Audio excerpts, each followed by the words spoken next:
I know it's hard to tell by looking at me, but I am not a natural homemaker. She's not your typical mom. My friends hit on you. All the time, but don't worry. They're a bunch of harmless old men. They're my age. And this is not your typical family. Why don't you give Phil a haircut? I do Jay, why can't I do you? Can do me. This can be your typical I night. can't move like that. It's like cutting the head of a cuckoo bird. Hold still. Modern Family Nightly. Weeknights at 7 and 7:30 on SFL TV.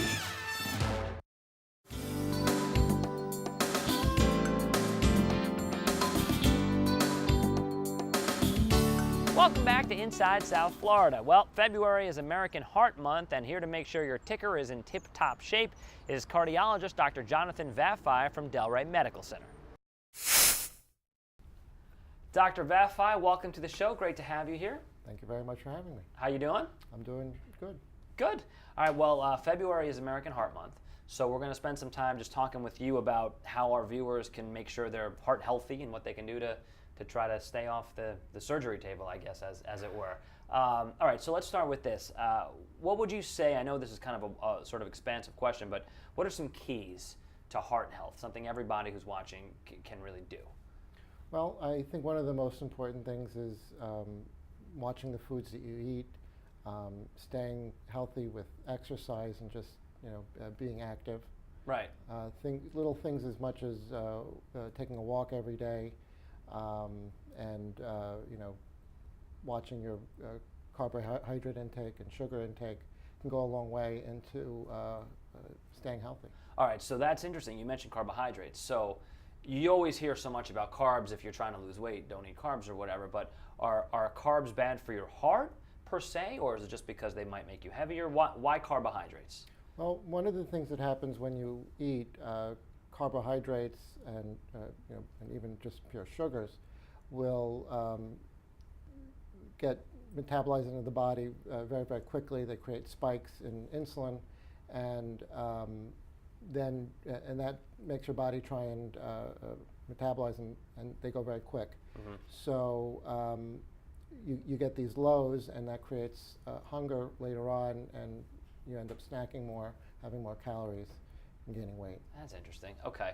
So what are, conversely then, some things we should be eating every day? Well, I recommend to my patients to stick to a Mediterranean-style diet, things with not unprocessed foods, fruits, vegetables, lean meats like chicken or fish. It's good to have like at least 2 servings a week of chicken or fish. Try and stay away from the red meats, maybe in moderation, once or twice a month is okay. Instead of butter, things like olive oil are much better for you, the polyunsaturated fats.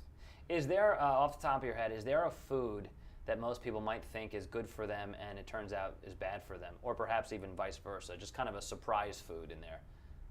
Well, I would give the more general statement of people trying to eat like low-calorie foods, but it ends up a lot of garbage gets put into the foods, a lot of things that get processed, and it ends up being unhealthy in the end. Like to that point, and we'll stay away from brand names, but you tell me, is diet soda any worse for you than regular soda? Because I guess it has all these artificial additives. That's a good question. Certainly, diet soda is probably a little better for you than sugary soda, but in my own life, I try and stay away from diet soda. I'll try and have carbonated water or just regular water is probably the better way to go. It just tastes so good. Yeah. It's just so good. I find that having more water, it fills you up, and you're end up being less hungry in the end. Right. You just, you know what, you get used to it, right? It's because I was the guy that drank 3 or 4 diet sodas a day, and now just drinking water, and at first you just hate it. Yeah. But you get over it.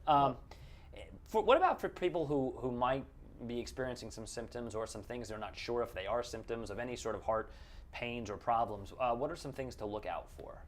Well, when I'm seeing patients, one of the most common complaints is going to be chest pains, and that's the job of the cardiologist to try and sort out whether it's coming from the heart or not. Often, we want to rule out things having to do with the heart, because that would end up often being the most life-threatening. But it's not always those typical, elephant sitting on the chest. It could be fatigue it sets on early when you're exerting yourself, left arm, jaw pain. People who've been having a toothache and it ended up being that they were having, that was their type of angina that they were experiencing. Oh, that's interesting. If you're having some symptom and other doctors aren't sure what it is and you really haven't had your heart checked, it often becomes worthwhile. So, okay, so to that point, you say get your heart checked. Is it enough to get a routine physical every year? Let's just say, for example, you have a history of heart disease in your family and you're, I don't know, 30, 40 years old, you tell me, but is there a point where you should, rather than just get a physical, maybe get like an EKG or an echocardiogram or something like that? For screening purposes, it's a little bit controversial what should be done every year. Certainly, checking in with your primary care physician is the best way to start. And if you're not getting the answers that you want, seeing a cardiologist at least once certainly is worth it to get a review of everything and determine if a stress test would be appropriate, for example, or other sorts of testing. But I guess the question is, do people ever get heart attacks or anything like that without symptoms leading up to it? In other words, could you think you're totally healthy, not have any of the things you already mentioned, but maybe you're not? That's also a good question. The part of what I look at when I'm evaluating a patient are things like their family history. There's certain tests in the blood work that we can do that heighten our concern. But unfortunately, there's no perfect test to say everything's going to be okay.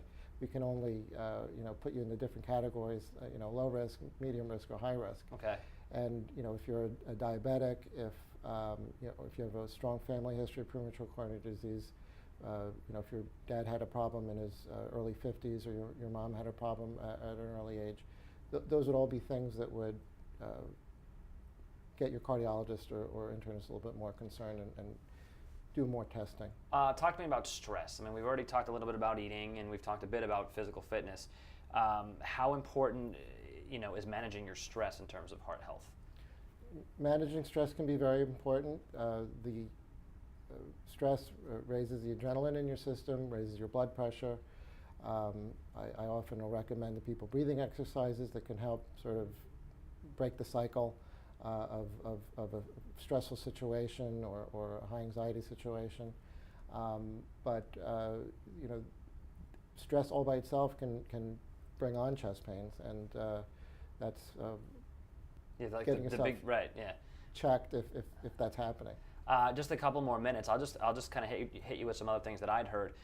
Sleep, is the amount of hours of sleep you get a night, does that have anything to do with your heart health? Do you need to make sure you get a certain amount? Sleep is important. It's the body's chance to restore itself. I have little kids. Getting more than 6 hours of continuous sleep can be very difficult. I try and recommend to my patients to try and get at least 7 hours of sleep. 8 hours is really good too. One of the things that I check into my patients also is if they're heavy snorers. Sleep apnea can be a really big problem. It can raise your blood pressure. It can make you tired during the day and lead to arrhythmias and a lot of other health problems. So that's a very underdiagnosed problem that a lot of people have. Yeah, thinner people. Thinner people can it, have yeah, it, for exactly. sure. All right, we're out of time. If people have any questions for you, if they want to reach you, how can they find you or your hospital or anything like that? Well, I'm affiliated with Delray Medical Center, and my office is in Delray Beach off of Military Trail. A member of a big group called Tenet Florida Physician Services. All right. Well, it was a pleasure to speak with you. Thanks so much, and Thank you very much. definitely informative, and hopefully we'll all be healthier from having the conversation. Thanks, Doc. Absolutely. Thank you, Dr. Vafai, and that'll do it for our show today. Hope you enjoyed it. If you have any ideas as to what we should cover, all you have to do is follow us on Twitter at WSFL, and of course you can get us on Facebook at SFLCW and Inside South Florida. We will see you next weekend for another episode of our show, and of course you can catch us all week long on Eye Opener, weekday mornings from 6 to 8, right here on SFL TV. Have a great rest of the weekend, and we'll see you soon.